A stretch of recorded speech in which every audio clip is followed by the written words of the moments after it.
everybody. Welcome to Culture Codes, the podcast. I'm Felicitas Olszewski, unpacking cultural influence at the intersection of brand, product, and innovation every week. You can find us on culturecodes.substack.com. And today, in our first episode, we sit down with Amy Smith. Amy is the former Chief Brand and Strategy Officer at Tom's Shoes and generally a brand leader who has worked, at big, large corporations like Apple, nonprofits, and some of the earliest experiments in community-driven marketing she will be sharing with us today. Amy will be reflecting on what it really takes to build a brand in 2025, in a time when purpose is being redefined, the general attention span of audiences is more and more fragmented, AI is on the rise, and trust is increasingly personal. Welcome, Amy. How are you today? I'm good. I'm so thrilled to be here. I feel honored to be on an inaugural podcast. This is so exciting. We are excited as well. Thank you so much for joining. To kick us off, for those who may not know, the full scope of your journey, like I have been, able to sort of experience, tell us a little bit about your background and what drew you to the work of building brands at the intersection of impact, strategy, and innovation. Yeah, it's a great question. And sometimes I feel like we all have this idea of what our career is going to look like. And I have often followed what seems exciting and interesting. And so I'll share a little bit about my background, but there is a common thread that has sort of gone through all of it. And so I started my career at Apple right out of college. I worked on everything that wasn't a Macintosh. And so it was back in the day when they were doing printers and peripherals and all sorts of other things that they don't focus on as much today. But I had such a great opportunity to learn so much in such a short period of time in one of clearly, unarguably, one of the most innovative companies in the world. And so I feel so lucky to get my sort of career footing and grounding from a company like Apple. And again, I grew up in Michigan. I went to school in Michigan. My family's still there. And I don't feel like I was like, I want to go to California and I want to work in tech. It just was like, this seems so exciting. I want to be part of this innovation and what Apple's trying to do. So I left Apple to go to a startup, big surprise, that innovation, that starting from scratch, that building something that doesn't have a starting point was really exciting. I worked in business development, I worked in brand building, I worked in project management at that startup, and I actually ended up coming back to Apple, which a lot of people do with companies like Apple. And I helped them open their first 50 retail stores. Again, we were kind of not quite a skunk works, but kind of an off to the side project where we had a lot of flexibility. We had a lot of decision-making authority outside the machine of Apple to really move those first 50 stores in 12 to 18 months to get them open. I had the opportunity to work directly with Steve and to really look at what are the details of making a brand really compelling in a mall footprint, in a place where people come to have lunch, and how to draw them in and experience something so special as an Apple store. And to this day, they are still a destination. And so some of the things that I was able to do there is really special. I actually from there went on to work for a nonprofit, which I thought I would never do in my career, but they were at an intersection of bringing a very large national nonprofit together with a smaller grassroots nonprofit to build an organization that really focused on corporate engagement in communities. So starting to get that little bit of a bug around impact and purpose inside a brand.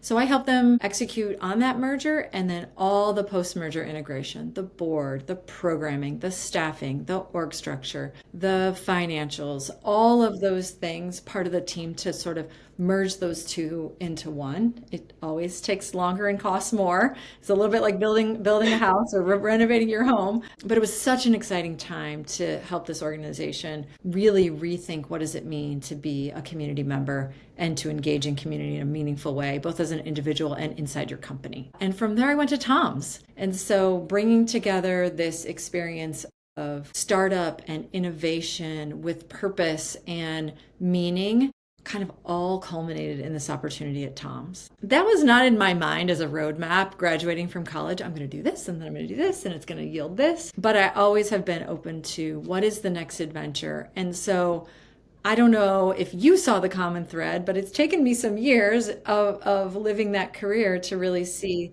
that common thread is I love building, I love problem solving, I love engaging with incredible people to have the greatest possible outcome. You know, my husband sometimes says, I'll be complaining or unhappy with a day, like, oh, this was hard. Can't it just be easy? Now he just kind of blows me off. He's like, you love it. And it's true. Like the messier, the more challenging, the more innovation, the more disrupting the status quo, the better, the more I enjoy it. And my career path has really reflected that. And I think it's taken me until now to kind of look back on that and realize that's what I'm drawn to. That's what I'm really excited by. Like there not to be the answer already. I want to figure out the answer. That's so well put. And I think retroactively, it's always so easy to construct a red thread. But when you're in the messy middle, you don't really know why you're doing it or what sort of like, connects it all together. But I can totally resonate about, sort of like the innovation space and having the agency to shape something and, expanding your remit and applying your learning. I think that's, something so valuable and so beautiful as you've lined it out. And I think what I think is really special about your experience in some of these really iconic brands, but at Tom's in particular, is that at the time this brand was really one of the first who were taking a community-based approach, something that's become really popular over, of course, the recent years, but I feel like they were the early ones doing it really grassroots, so rallying people not just around product, but building a movement from it, which is truly exciting. And I think in this day and age, it's hard to be a brand, without tapping into a particular consumer sentiment and really solving a problem. And I think there was like this whole area of purpose just kicking off at the time. What do you think was so special about it? Like, can you unpack a little bit of how this model came to life and why you think it resonated so deeply with people? Yeah, absolutely. Well, you sort of hit the highlights of it because it was the idea of solving a problem. And that's what drew me to it. And it's certainly, I think, why the founder did what he did. So Blake Mycoskie is the founder of Tom's. His name is not Tom. Tom stands for Tomorrow's Shoes. Fun fact. Yeah, I know. That's fun fact. Urban legend. His name is not Tom. And he was in Argentina and he was traveling and exploring and saw that so many children didn't have shoes. And he really was like, this is a big problem. I never see anyone back home that doesn't have a pair of shoes on. And I really want to figure out how I can contribute to this. So when he came home, he thought, well, let me just get all my friends together to put their gently used shoes together in a box and we'll ship them over there. Well, that wasn't really a fix, right? Because it's not really addressing the problem in a sustainable way. It might make everyone feel good for a minute, but he wanted more than that. So that's where the movement piece kind of comes in. We all have a role to play.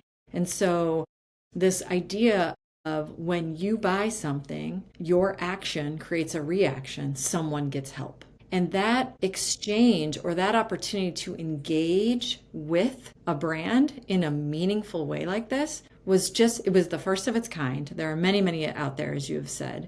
And it was so powerful for people that, wow, I can buy something that I want and someone else gets help in the process, or something else good happens in the world. And now, of course, it's ubiquitous. It's not actually a brand differentiator any longer. It's a consumer expectation. And so I think what made it so special and what continues to make the idea of purpose important and special is that it's digestible, it's real, and it's human. Mm-hmm. I love that. We get a little away from that sometimes, just in the crazy of day-to-day life, in the amount of information that's coming at us at all the time, in the number of things that society is telling us we should wear, have, do, fix about ourselves. And so that was a way for that to still be okay, because I think it is important to people, but the reaction or that counteraction to it to also really not only make the consumer feel like their purchase matters, but to actually make an impact. And so I think I don't want to speak for Blake, but I don't think that for a day he thought Tom's was going to be what it is today, right? The original one-for-one company that inspired and pioneered for so many others that came after it. And it's a really special story and a really important part of culture and our society, and purpose now being something that a consumer can engage in. Yeah, absolutely. And I think something that they just expect, as a prerequisite. We'll get a little bit later into purpose specifically and how it's, maybe changing in this particular time that we're in and how brands are leveraging it. But it's been definitely something that is part of a consumer expectation beyond just the functional aspect of a product. And thank you for unpacking that. I think what's so interesting about this particular role, looking at how you sat in the organization, is that you had sort of like, from what it looks like to me, you had a stance in sort of like the strategic definition of things, creating that real impact, but then also the, marketing it and that side of the business.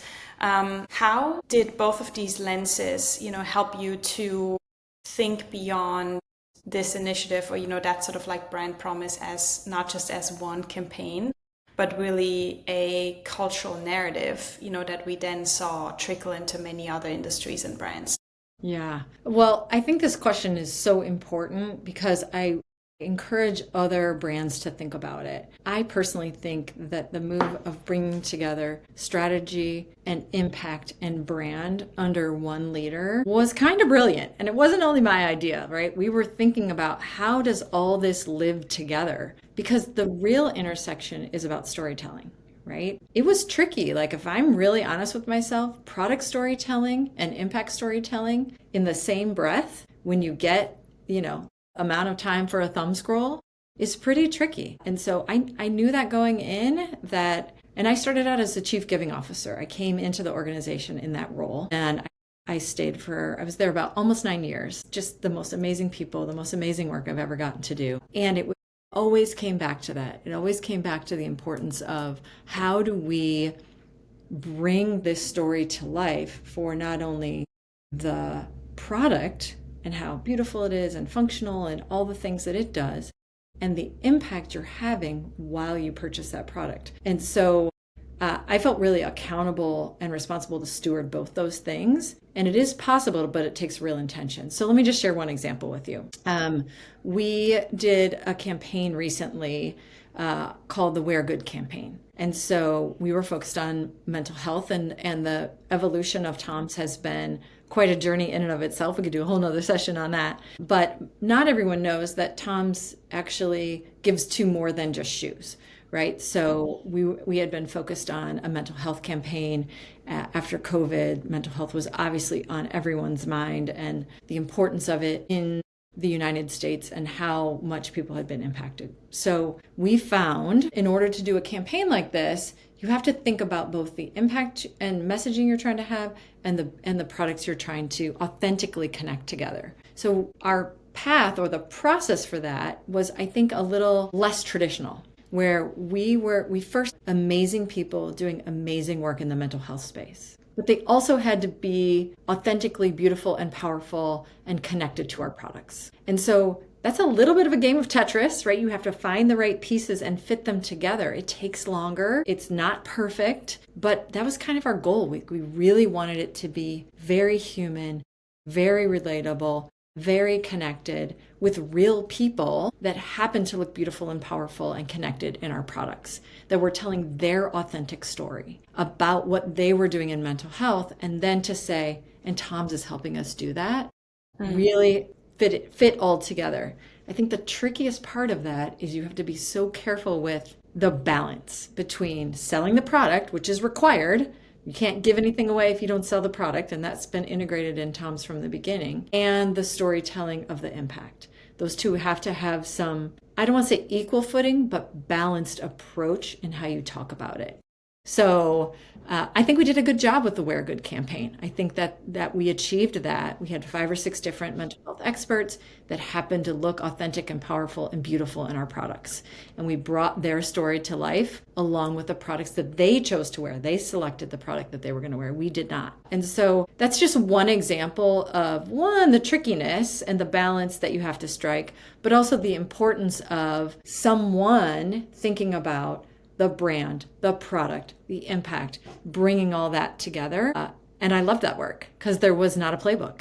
We were were building it as we went. We were figuring it out as we went along. Thank you so much for illustrating that. Yeah, and I think it's really interesting of how you illustrated of how to do that in a credible way. As you know, some of these models become more and more scrutinized as well, and being authentic and transparent in how it works, and that there's sort of like real authenticity behind the model and the storytelling is really important. And I can see how that's become a prerequisite for many other brands in terms of sort of like their purpose-driven marketing, that it's not impactful enough if the story isn't right and isn't there and isn't told in its whole. That's right. Yeah, absolutely. I think there's definitely a shift going on in terms of having worked myself in the sustainability space. Adidas for a long time when it comes to some of their innovations. I think, whilst we were in an era a few years ago where there was a lot of excitement around sustainable innovation, there's still a lot of excitement, but it's almost that people are expecting it. It's not something that is enough of a hook or USP anymore for a brand. It's like, if you're not sustainable, if you don't have that always expected sort of like, purpose baked in, then who are you really? And at the same time, I think there's another shift happening, which is something that is also quoted in this year's 2025 Edelman Brand Trust Barometer, which is the shift from sort of like outward, sort of like we-driven purpose to sort of like help me fix it for me and myself first and foremost, like more of a me-driven. And I think we're also seeing that brands are shifting or trying to figure out what their own, way of looking at purpose is, because on the one end, it's just expected that you are creating something that solves a problem, to your point, Amy, and at the same time, trying to understand how they fit into this new world where, belief systems are more fragmented and where there's also just much more choice for people to make in terms of products. More products, popping and brands popping out of the grass every day, and the rise of dupe culture. You can get everything cheaper as well. So again, that goes back to storytelling, which is probably going to remain super important. But what do you think? Do you think the definition of purpose has changed, or just the way we're sort of like supposed to talk about it? Such a great question. I love this question because I think it's so easy to miss and kind of skip over the importance of having this conversation inside your organization, because like you said, purpose is table stakes now. So I'm a realistic optimist. That's how I label myself. And I personally believe that me versus we has always been there. I think that no matter what you have in terms of a product, no matter what purpose you are living out, if the person doesn't want to buy that product, purpose doesn't matter. They're not going to buy just based on purpose. And that's where the realistic optimist piece comes in. And that's where the me first and then we, I believe, has always been there. I think we're brave enough to say it now and talk about it now and be clear and honest about it. But for me, I think it's kind of always been there. What I do think has changed is that we're living in a world where they're more political than they ever have been. They're all the things that are going on, right? From the geopolitical to the socioeconomic, tariffs, technology changes, AI, all those things seem to be happening at the same time. That can be really scary and unnerving for leaders and boards. And I know that without being really clear, and I do want to talk about this more, we can talk about it in a minute, but without being really clear about what your purpose is, you're going to try to be everything to everyone, which is going to make you nothing to no one. And I think that's the fastest path to irrelevance for a brand. And I think that is a really hard internal conversation that you have to have, because you have to have alignment with your senior leaders and your board to have a point of view with intention and build your brand with authenticity. Because if you do that and you're clear about what those things are, your true customer is going to expect it from you. They're going to want that to be. They're going to be shocked if you don't have a point of view. When you're swimming in your lane, that you've built credibility around, that you have authenticity around. That is one of, I believe, the most powerful ways to build a brand and to build it authentically, because the generation of consumers that are coming up to have big income so that they have a lot of purchasing power will not only call you out on it, they will leave for another brand because, like you said, there's a million choices. So I think it is so powerful to have a brand that has meaning and connect with the consumer that is best for that brand. But I think it's very easy to lose it and lose your footing in this cultural environment right now. And that's what I feel like has changed. I don't think the definition of purpose has changed. I don't think even we versus me has changed. I think it's always been there. But navigating and holding on to what is authentic to your brand is the part that has gotten really hard because there are so many moving pieces in the world economy today. Absolutely. What do you think? I want to know what you think. I think that's very true. I think the consumer has more information at hand than they ever had.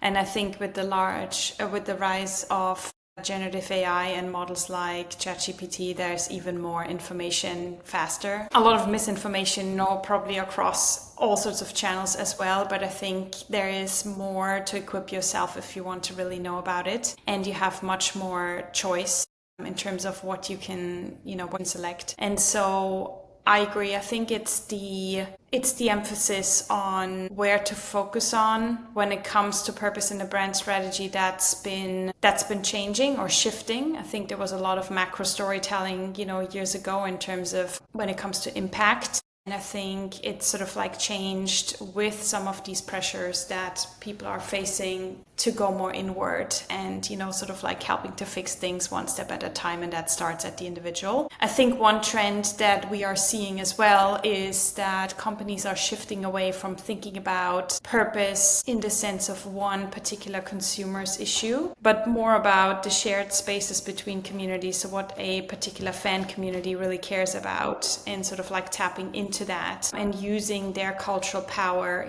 in sort of like aligning with their brand message and getting sort of like, their value proposition out in that way, which is a new way of thinking about involving people at a community level and thinking about purpose in a different way that feels more shared, that feels less brand out, that feels more culture in, culture forward. And I think the brands that are winning, particularly, startups or in the D2C space, they have understood that. They're going after, to your point, very particular communities that they identify. They know who their audience is. They're not trying to please to everyone and go for the large, undefinable audiences, but they're starting smaller with a razor sharp proposition and a product that is built around that, and then the story really resonates, and then they're doing this in really, really good ways. There's one brand in the beauty space called Topicals who has just gotten, they make all sorts of skincare products for skincare concerns that you don't really want to talk about, such as, acne or dark eye circles or, all sorts of like things that the beauty industry for years, tried to sort of like not really address. And they have gone into partnering up with the WNBA, and as many brands do, many brands are getting into sports, more deeply. And they've done this at a really, authentic level and getting a lot of online praise for how they've approached it, not just attaching their brand to a purposeful sponsorship, but really understanding how to bring their story closer to those athletes that they are teaming up with. And I think that's different than the logo on a sleeve, that we might have seen years ago. Yep.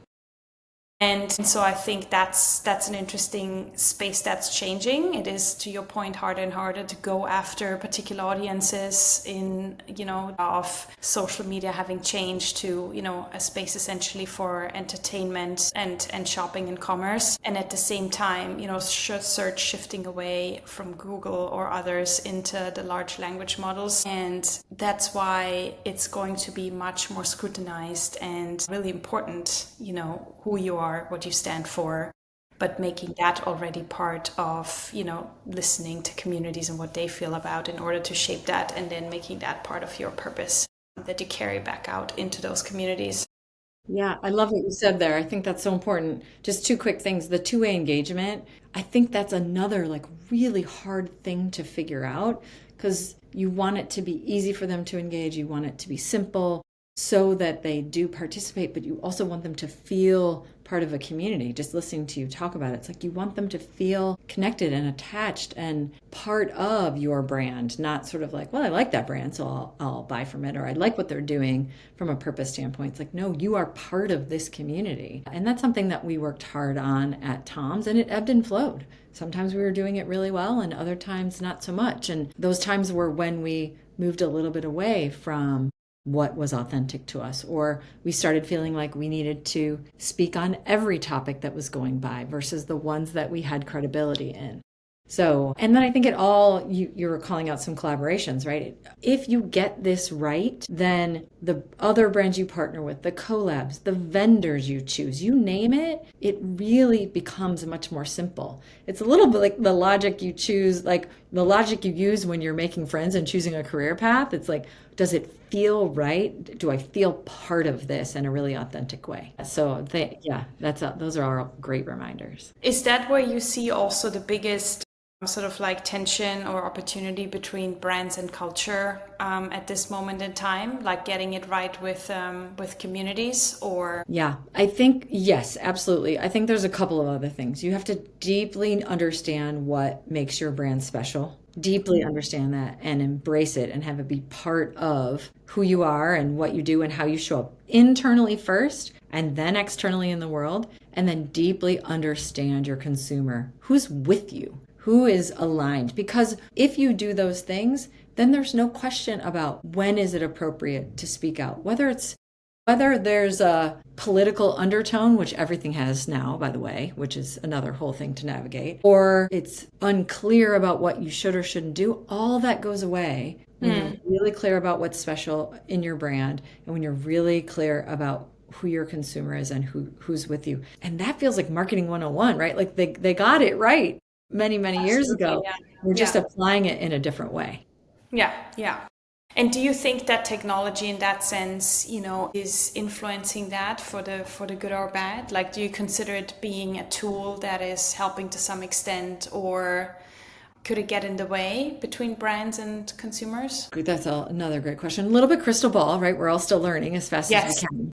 But I do think that using AI-based or generative AI-based technologies are a really important tool. You still have to do the deep thinking. You still have to do the foundational work, and AI can help you make it better, especially generative AI. The other thing I think is if that is relied on over time, and it's not embedded, it's not authentic, it's not part of who you are, the consumer will start to see through that. At least today, right? The AI is getting better and we're all getting smarter on how to use it. But now more than ever, I think that true brands that are trying to build a brand have so much opportunity because people are so hungry for that authenticity and so excited when they see it and it resonates for them. So if you look at AI as thought partner and as a business partner, strategic partner, yes, replacement for deep thinking, replacement for really getting clear about who you are and what you care about and getting the buy-in for those things, I don't think it can do that. And I hope it never can do that. Maybe it will be able to one day, and maybe I'll change my mind about that. But I'm a huge advocate for all of us figuring out how to navigate that technology, use it effectively, and have it lift up the great ideas that brand leaders have instead of replace it. Yeah, I think that's true. It's a technology, a tool that helps us to get to, great things faster in many instances. But at the same time, it could take away a lot of the authenticity, and we'll have to see in terms of, brands will sort of like put the guardrails around how to use it and how not to use it. And we'll see how consumers will increasingly react to more and more AI generated content they see out in the world and how important it is to them, whether it's real or not. I think that discussion will become interesting as much as we're heading also in the world of agentic AI, where essentially, people will have assistants to do sort of like daily smaller work. At least that's how it's currently envisioned. And so I think it will become interesting of how some of these certain values will change over time or not. What will we see in sort of like timeless consumer values that will stay the same? Maybe the craving for authenticity will remain, but then the way it's being expressed could change. That's about to be seen. And I think just as a leader, thinking it's very tempting as a leader to say, oh, let me just go to AI first, or let me just go to ChatGPT and put my question in. I'm tired. I don't want to think, right? And as a leader, I'm really trying to say, let me get in touch with how I'm feeling about this first. Let me get some other points of view and some feedback. And then let me engage with the tool, with the ideas that I maybe missed, with poking some holes in the direction I'm headed, right? All of that is really powerful creative assistance, strategic assistance. But I think if you're just like, I can't figure this out, figure it out for me, we will homogenize everything everywhere. And it will be really sad. At least, again, right now, that's the way it's working. I think it'll get smarter and better and become that much more of a powerful part. But especially with an authentic brand, the human part of it is what people are hungry for. Things that are uniquely human are what people want to be connected to. And so I think there's a powerful opportunity there to leverage it in the smartest way possible. And like you said, like I've said, we're all still learning. What does that look like? Maybe I should be starting with the question first and then doing the deep thinking. I'm testing and modeling the opposite of that at the moment, but we'll see. I'm really open to the best way to use it. I love that. No, absolutely. And I think we're getting later to, the question in terms of, what are some of these future tools or things that you think brands and their leaders need to have in 2025. I'm curious about that. But before we get there, I had one more other question. I'm someone who loves, stories of great pivots. I'm curious, in all this great experience you had, can you share a moment where you had to pivot in terms of a particular direction you were in, or anything maybe more unconventional in your decision making or unexpected, but then in the end, resonated really well? Is there anything that you can share in terms of, when staying culturally relevant, sometimes that requires decision making that seems unconventional at first?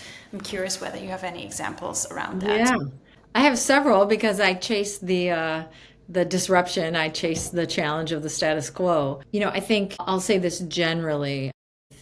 I believe that COVID made all of us think a little bit differently about all of this, right? We were hit over the head with the unexpected in a way that we didn't know how to navigate, in a way that we were worried for ourselves and our families, and keeping our businesses healthy, and really having to put ourselves in the shoes of the consumer and saying their mindset has shifted. How do we navigate? So we did specific campaigns. We supported existing partners as they shifted what they were doing. And Tom's has always been a supporter of what do you need, not here's what we want to do. Can you do it for us? And that's a really important differentiator. And companies need to be thinking about that. Truly, if you're going to have impact, they are the experts in what they do.